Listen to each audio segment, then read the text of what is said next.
மதுரை கள்ளழகர் சித்திரை திருவிழாவின் சிகர நிகழ்வாக நாளை அதிகாலை கள்ளழகர் ஆழ்வார்புரம் பகுதியில் இருக்கிற வைகை ஆற்றுல இறங்க போறார்.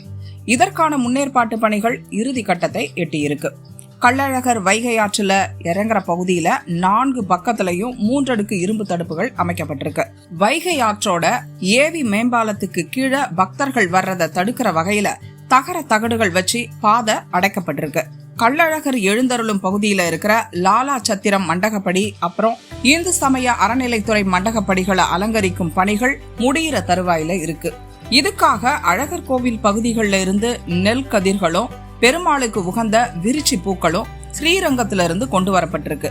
அழகர் இறங்கும் பகுதிகளில் இருக்க பந்தல்கள்ல மதுரை மல்லிகை, செண்பகம், மனோரஞ்சிதம், மரிக்கொழுந்து, பெங்களூரு ரோஸ், ஜர்புரா, தாஜ்மஹால் ரோஸ், கிஷாந்தம், சாங் ஆஃப் இந்தியா, அப்புறம் தாமரைப்பூ, துளசி, அருகம்புல் உள்ளிட்ட பூக்களை பயன்படுத்தி மலர் அலங்காரம் அழகா வடிவமைக்கப்பட்டிருக்கு.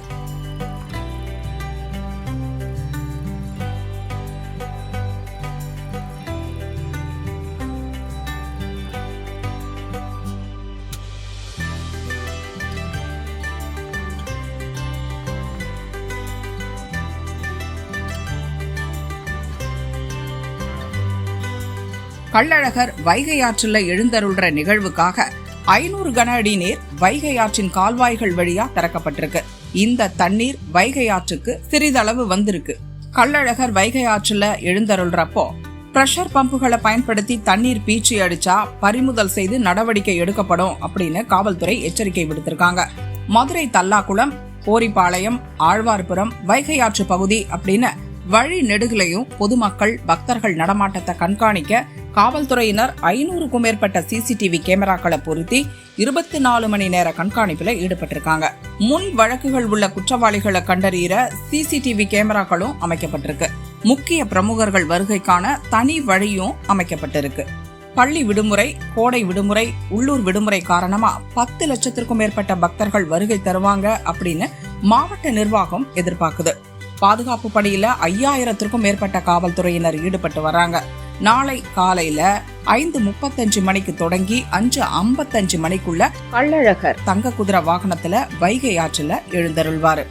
மீனாட்சியினோட அருள் எனக்கு கிடைச்சிருச்சு. கள்ளழகரோட அருள் கிடைச்சதுனால இங்கே சிறப்பாக செய்யறதுக்கு வாய்ப்பு கிடைச்சி, இந்த வாய்ப்பை பயன்படுத்தி சிறப்பாக அந்த வாட்டி மாலைகளை செல்வம் செழிக்கிறதுக்காண்டி செல்வ மாலைகள் காயின் வச்சு வர்றோம். விவசாயங்கள் செழிக்கிறக்காண்டி நெல் கதிர், கரும்பு, இப்படி விளைபொருட்கள், விவசாய பொருட்களை வச்சு அதனுடைய அலங்காரங்கள். பெங்களூர்லேருந்து மற்ற பூக்கள்லாம், மதுரைனாலே மல்லி, மனோரஞ்சிதம், மரிக்கொழுந்து, இப்படி வாடையான பூக்கள்லையும் வச்சு மாலைகளை பண்ணி சிறப்பாக இது பண்ணுறோம். நான் ஒரு திட்டம் போட்டு வச்சுருக்கோம். அழகர் என்ன நினைக்கிறாரோ நிச்சயமாக அதுதான் நடக்கும். எப்போவுமே அதுதான் நடக்கும். இந்த வாட்டியை நாங்கள் அழகரை வேண்டிக்கிறோம் சிறப்பாக இருக்கணுன்னு. கிட்டத்தட்ட ஒரு 80 பேர்கள் பூக்கட்டுற தொழிலாளர்கள் ஈடுபட்டு வர்றாங்க. அதில் எல்லோரும் செழிக்கணும், எல்லாம் நல்லா இருக்கணும். இந்த அழகர் வந்துட்டு போகிறவங்களும் நல்லா உலகமே செழிப்பாக இருக்கணுன்றக்காண்டி வேண்டிக்கிறேன். ஒரு டன் அளவு, குறைஞ்சபட்சம் 1 டன் அளவு. அதுக்கு மேலே இங்கே வெளி பிரகாரத்தில் போட முடியாது. கல் கட்டடமாக இருந்தால் நம்ம இன்னும் அதிகமாக செய்கிறதுக்கு ஆசை தான். அந்தளவுக்கு இங்கே அந்த கல் கட்டடங்கள் இருக்கிறதெல்லாம் நம்ம சிறப்பாக அலங்காரங்கள் பண்ணி சிறப்பான மாலைகள், வரவேற்பு மாலைகள்லாம் பண்ணிடுவோம்.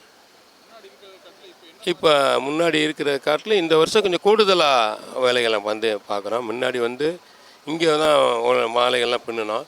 இப்போ பெங்களூர்லேருந்தே பின்னி சிறப்பாக அதுக்குண்டான ஒரு டீம் அந்த மாதிரி பண்ணுறேன். இப்போ பார்த்துருப்பீங்க, நேற்று திருத்தேரை பார்த்துருப்பீங்க. அந்த அலையாக கடலில் இந்த அலையாக வர்ற மாதிரி பண்ணியிருந்தோம். இப்படி ஒவ்வொரு ஆண்டுகளும் நம்மளுக்கு என்ன தோணுதோ அதை நம்ம சிறப்பாக செஞ்சிட்ருக்கோம்.